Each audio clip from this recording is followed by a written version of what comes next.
Salut Gab, salut les fanatiques. Salut les boys! Salut! Yes, ça va bien? Ça va bien, toi Yes. aussi? Yes, Yes, toi? ça va bien. Aujourd'hui, émission spéciale. On le sait, c'est la finale du championnat mondial junior. Le Canada est en finale contre les Américains. Quoi demander de mieux? Ça va être vraiment cool. Juste avant de commencer, je veux juste souligner qu'on a atteint vraiment les 100 j'aime sur notre page Facebook. On veut vous remercier du support, toutes les vues sur YouTube. On apprécie beaucoup là, tous les messages que vous nous envoyez. C'est super le fun d'échanger avec vous. Puis on a hâte de vous recevoir là, dans des émissions très bientôt. J'aimerais aussi souligner les 100 j'aime sur Facebook, les fanatiques, c'est pas juste sur Facebook, c'est aussi sur Instagram et sur YouTube. Donc, si vous voulez aller nous suivre, c'est pas juste, ça serait super apprécié. C'est vraiment cool. Donc, moi et Gab, on fait ça vraiment pour le plaisir. On aime le sport. Donc, ça, je pense que ça se voit dans nos vidéos. On vous remercie beaucoup. On se lance dans le sujet. Canada-États-Unis ce soir, match à 9h30 là, sur les ondes. Moi, les boys, je pense qu'on peut commencer tout de suite avec vos prédictions. Alors, Gab Lajoie, moi, je vais entendre ta prédiction pour ce soir pour commencer.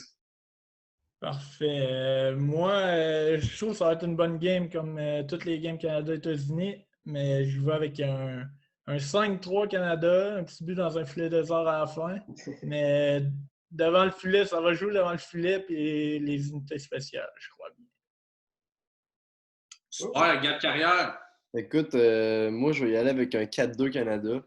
Si tu regardes le match d'hier, là, on a remarqué les Russes, à un moment donné, après la deuxième période, il y avait 16 lancers au total. Il y en avait juste 4, dont 3 qui venaient du haut de l'enclave. 4 dans l'enclave au total. Moi, je pense que le Canada, là, on regarde des défenseurs comme Schneider, Goulet, ça joue physique. Je pense que les Américains ont beaucoup de talent, mais je pense que si on regarde de jouer physique justement avec les joueurs des Américains là, puis de resserrer la zone en défensive, je crois qu'ils vont être capables de s'en sortir. Là. Moi, je dis un petit 4-2 avec un filet de désert aussi.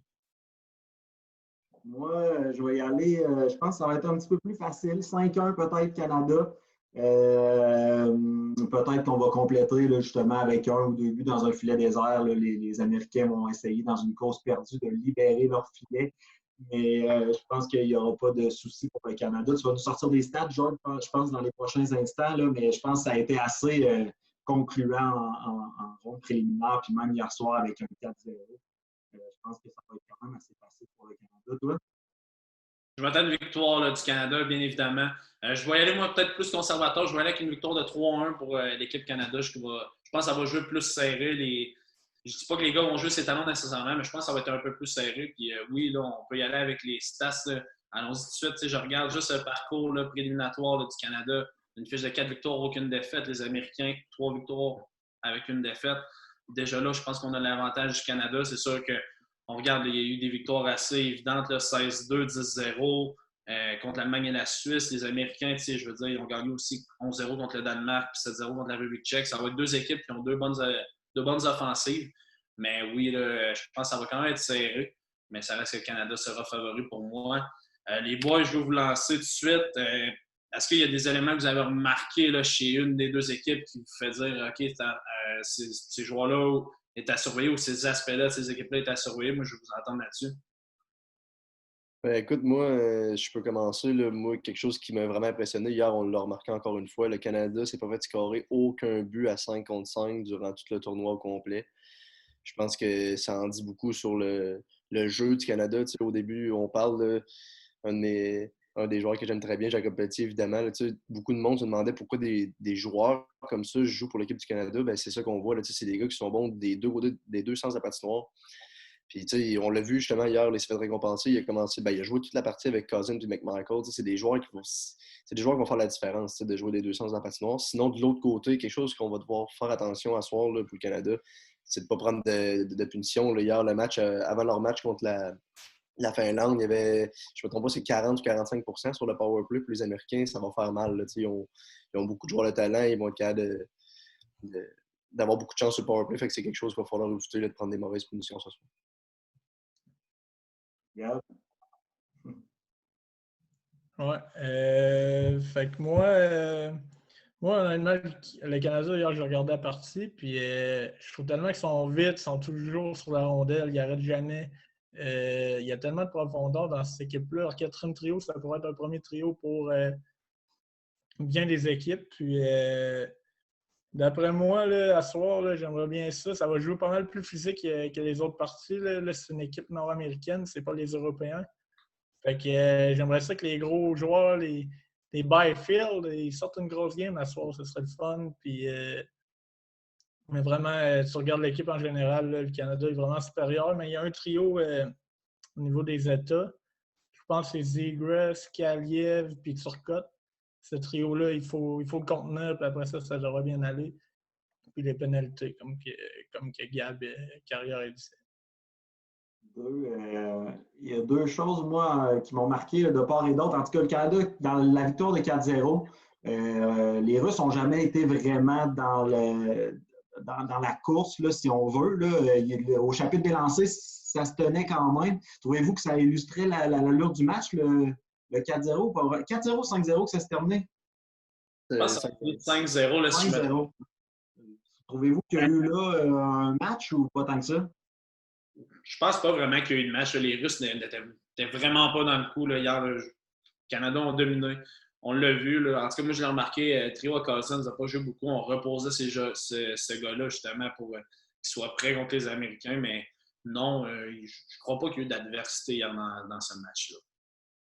Puis de l'autre côté, les États-Unis qui ont failli se faire surprendre encore par la Finlande, je pense que c'est arrivé dans les 3 derniers affrontements. C'est quand même fou, hein? Avec 2 fois en 3e période, si je ne me trompe pas, on a dégagé en zone défensive pour des pénalités. Des erreurs un petit peu niaiseuses. Même, je pense qu'ils ont eu peur pendant un certain instant, justement, que le sort survire encore contre eux autres. Ils ont sûrement eu peur de l'échapper dans les derniers instants. La Finlande, qui avait joué eux autres un tour à la Suède dans le match juste avant. Une autre stat là, qui apparaissait souvent dans le bas de l'écran. Le Canada est 41-4, je pense, dans les plus courts du compte dans le tournoi. C'est quand même assez fou. Absolument. Pour vrai, on a beau justement comparer les deux équipes. Pour vrai, je pense pas que ce soir, il va y avoir de match. Je vous trouve généreux de donner un score quand même serré. Ben, tu sais, je veux dire, tu regardes vite comme ça, là, les Américains ont joué déjà quelques matchs avant le championnat du monde comparé au Canada. C'est des trucs que j'ai parlé avec Gabriel Carrière. Là. Ça leur donne quand même un avantage. Mais c'est sûr que tu regardes, la chimie s'est bâtie rapidement autour de cette équipe-là. C'est fou des bons joueurs. Comme tu as dit, 41-4 buts pour, buts contre. Tu regardes les Américains, 34 buts pour, 10 buts contre.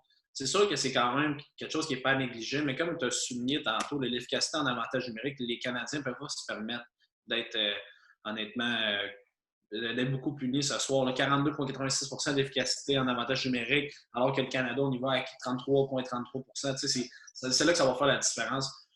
Moi, je pense que c'est vraiment jouer safe, y aller pour un 3-1. Là. Mais le Canada devrait gagner, mais c'est ça, on ne peut pas être à l'abri non plus. Les Américains ont des gros joueurs. Là, je veux dire, je regarde, là, moi, j'ai fait un top 5 des joueurs là, à surveiller. Trevor Zegras qui a 16 points, Boldy qui a 7 points, Fernacci, Kaliev, Turcotte, tous des gars qui ont 7 points. Fait que, ils sont quand même assez stables là, au niveau des points. Donc, ça peut être quand même dangereux, là, des gars comme ça. Puis, on ne peut pas négliger non plus Cole Caulfield, qui c'est un excellent joueur, là, qui a seulement 5 points dans le tournoi, mais qui est capable de vraiment plus. Mais non, moi, je pense que c'est vraiment conservateur d'y aller avec un 3-1 ce soir. Écoute, aussi, ce qui fait une grosse différence dans ce match-là, c'est que quand on s'en est parlé, on a fait l'émission un peu au début du tournoi. Moi, je regarde ça, puis il y a Team Canada. Après ça, des équipes qui sont capables. Ce soir, les Américains, là, ce qui va faire la différence, c'est que si tu t'endors pendant un petit 30 secondes puis que le joueur se ramasse en arrière de toi, c'est là que bon, ils vont pouvoir avoir des chances de marquer puis de scorer, justement. À part Team Canada, les Américains, puis peut-être, mettons, les Suédois, peut-être leurs 2 premières lignes, il n'y avait pas vraiment d'équipe qui avait une puissance offensive comme ça avec des joueurs autant talentueux. Comme les Russes hier, ça prenait vraiment du rythme dans la zone canadienne pendant au moins 2 bonnes minutes pour qu'on voie que quelque chose pouvait se passer ou avoir des chances de marquer. C'est quelque chose là, qui va être à surveiller ce soir. J'ai vraiment hâte de voir parce que du côté des Américains, là, George, je ne sais pas si tu as la formation, mais je crois que c'est la ligne avec Slater, je le dis bien, puis Farinacci, puis ces joueurs-là. Là. C'est un peu une ligne là, qui fait un peu tout là, chez les Américains. C'est sûr que là, du bon côté, les Canadiens devraient être à domicile vu qu'on a fini premier dans la ronde préliminaire. C'est sûr qu'on va avoir le dernier changement, mais si jamais ce trio-là réussit à être sa patinoire contre les gros trios du Canada, là, le trio à Cousin ou le trio à Byfield, c'est des choses qui vont peut-être changer la donne. Là. C'est quelque chose que j'ai hâte de voir. Absolument. Si je peux rajouter quelque chose, moi, ce qui m'intéresse aussi, c'est devant le filet. Levi il a fait très bien depuis le tournoi, là, excellent. Mais là, ça va vraiment être une. Hier, il a bien fait aussi, mais le Canada a pris une avance assez rapidement. Mais là, ce soir, Spencer Knight, c'est un méchant bon gardien. Puis c'est pas un 4 de 7, là, c'est juste une partie. Fait que un gardien, ça peut voler une game à eux tout seul. Puis si je me trompe pas, j'ai regardé ça hier, je pense que Levi puis Spencer Knight, c'est deux espoirs des Flyers de Philadelphie. Des Panthers. Fait que ça peut être intéressant aussi. Puis Levi, 7e ronde, Spencer Knight, première ronde, ça, on ne sait jamais, mais devant le filet, ça va jouer aussi, d'après moi. Puis il va falloir que Levi soit solide, comme il a été depuis le tournoi. Ça joue absolument devant le filet, mais on regarde au niveau statistique, là, on a un pourcentage d'arrêt devant Levi à 97,46, Spencer Knight à 92,7, c'est assez proche, mais on voit l'avantage est quand même avec Levi qui a été solide. 3 jeux blancs dans le tournoi pour Levi. Je pense que Spencer Knight, on en a eu aussi 3, si je ne me trompe pas. Fait que, on est assez au tête-à-tête, on est assez égal, là, je vous dirais. Par contre, là où ça fait mal, on regarde la moyenne de buts alloués. Devant Levi, il est à 0,53 de buts alloués, alors que pour Spencer Knight, on est à 1,98. Donc, c'est plus que le double. Alors, c'est pour ça, moi, je pense que ça penche encore dans la balance pour le Canada, qui ont l'avantage au niveau du gardien. Devon Levi, qui est le meilleur gardien du Canada depuis, je pense, début des années 2000, là, si je ne me trompe pas. Là. Vraiment sensationnel dans le tournoi. Il est calme. Hein? Je ne sais pas si vous le voyez là, quand on regarde les matchs. Ce gars-là est dans sa bulle. Il est vraiment sensationnel. Je ne serais même pas surpris ce soir qu'il aille avec un jeu blanc. Il y a quand même une excellente équipe devant lui. Donc, j'ai vraiment hâte de voir. Ça va être super intéressant à voir. Mais c'est ça l'avantage de vraiment Devon Levi pour le Canada dans les buts. Si je ne me trompe pas, il établirait un record du tournoi avec un 4e jeu blanc. Hein? Voilà. C'est une belle façon de terminer ça. Est-ce que pour vous, c'est une des meilleures équipes canadiennes qu'on a vues depuis longtemps? Écoute, comme je l'ai dit dans l'émission juste avant, là, je crois que sur papier, c'est de loin une des équipes, une des meilleures équipes que j'ai vu évoluer depuis que j'écoute le championnat. Écoute, il y avait peut-être l'année à John Tavares avec Jordan Eberle et Piqué Souban. Cette année-là, c'était une bonne équipe. Mais tu sais, tu regardes ça, les 13 attaquants sont des choix de première ronde. En défensive, je crois que les 6 qui jouent sont des choix de première ronde. Peut-être Schneider, je crois qu'il est peut-être un choix de 2e ronde. À part ça, dans les filets, c'est tel que tel. Là. Mais sinon, là, c'est sensationnel. Là, ça n'a aucun bon sens. Puis en plus, il y a plein de joueurs. Là, tu regardes, juste parlant de Québécois, des gars comme Poulain, Maverick Book, c'est déjà première ronde qui sont fait retrancher. Fait que, non, c'est vraiment une bonne équipe. Juste avant d'enchaîner, là, moi, ce que j'ai hâte de voir, c'est si on peut faire un peu des match-ups, si je peux me permettre l'anglicisme. Là, j'ai vraiment hâte de voir des gars comme Zegras contre Dylan Cousins. Je sais que c'est pas des confrontations, c'est pas comme dans la Ligue nationale où les joueurs vont s'affronter peut-être 2-3 fois par année. Mais j'ai vraiment hâte de voir des gars comme Cousins, Zegras. À la ligne bleue, j'ai hâte de voir des gars comme Cam York contre des gars comme Bowen Barron. Puis dans les filets aussi, Spencer Knight, je crois qu'on en a parlé un peu là, avec ses statistiques, je trouve qu'il est décevant là, pour un espoir de première ronde des Panthers. Là, j'ai vraiment hâte de voir qui va avoir le dernier mot. Il peut toujours sortir la game de sa vie ce soir. Là, j'ai hâte de voir, mais comme je répète, là, j'ai hâte de voir vraiment les genres de confrontations, je peux dire ça comme ça. Ça me fait encore poser la question de est-ce que ça vaut la peine d'aller chercher un gardien en première ronde? C'est encore cette question-là. Moi, je pense qu'il est souligné, puis ça me donne l'exemple parfait. Mais c'est comme Gabriel Carrière a dit, c'est à lui ce soir de nous faire mentir et de prouver qu'il y avait vraiment le dessus. Mais ça reste que c'est aussi une équipe qui est devant lui qui est peut-être moins forte que celle du Canada. Ça va être vraiment impressionnant à voir ce soir. Ça va être un bon match, c'est sûr. Mais parlant des gardiens, tu sais, Askarov, je pense que c'est ça, le gardien russe hier.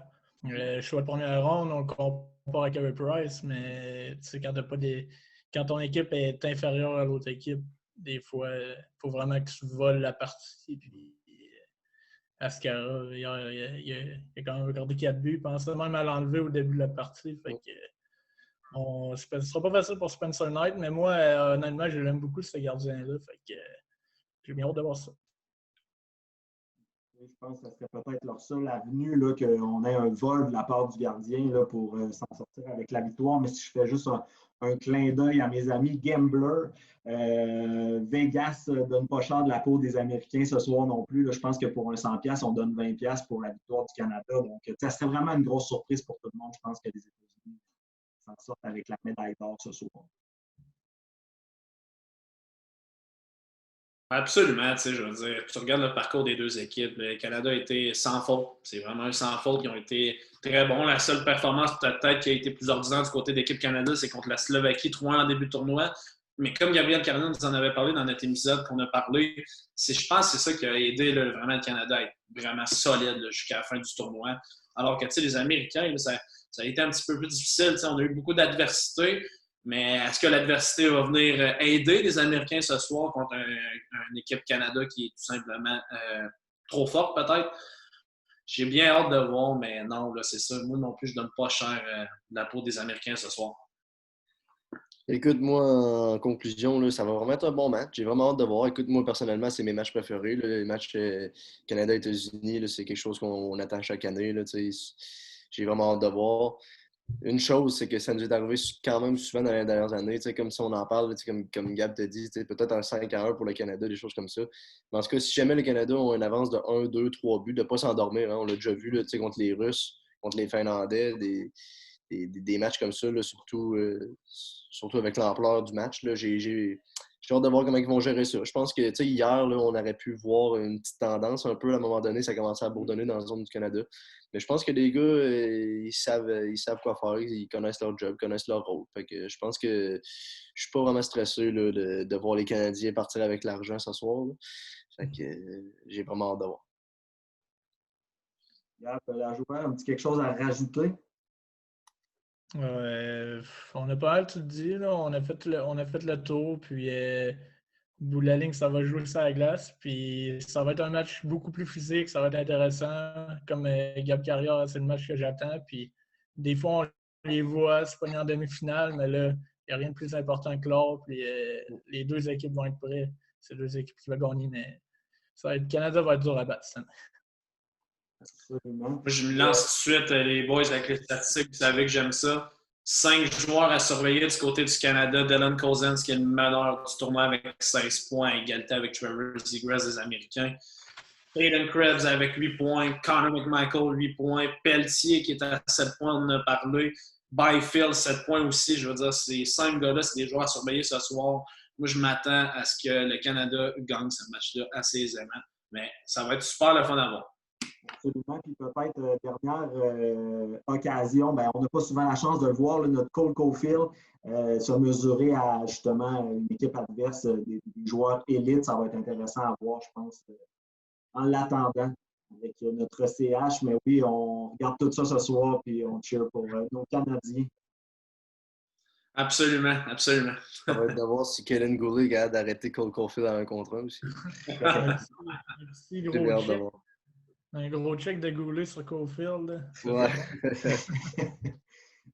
Merci, les gars. On écoute ça ce soir, puis on reviendra dans les prochains jours avec nos impressions de ce match. Yes. Yes, on y va pour le Canada ce soir. Merci de Go! Allez. Merci, les gars.